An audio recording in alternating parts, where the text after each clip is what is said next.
Understanding, strike a chord, a deep dive into expressive English.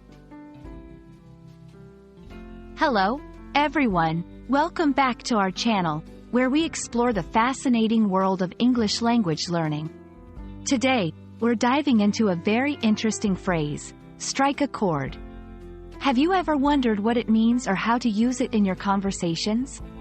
Well, you're in for a treat. Let's unravel the mystery together and discover how this expression can add depth to your English.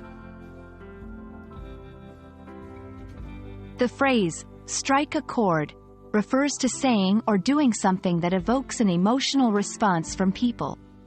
It's like playing a musical note that resonates beautifully in the listener's hearts. When something strikes a chord, it touches people deeply, often because it relates to their own experiences, feelings, or desires. Understanding the origin of phrases can be just as fascinating as their meanings. Strike a chord comes from the world of music. Imagine a guitarist strumming chords that produce harmonious sounds. Similarly, when a topic or idea strikes a chord with someone, it's as if the right note has been played to capture their feelings perfectly. Let's put our phrase into action. Here are a few examples.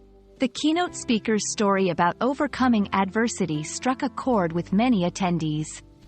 That old song always strikes a chord with me, reminding me of my childhood. The novel struck a chord among readers, with its relatable themes of love and loss.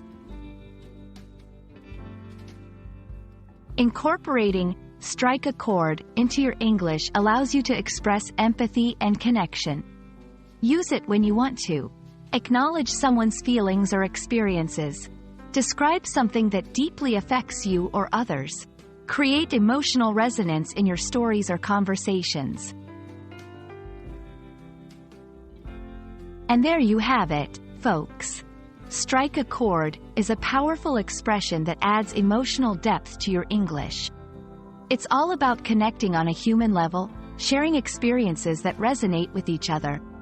We hope this video has struck a chord with you, helping you understand and use this phrase with confidence.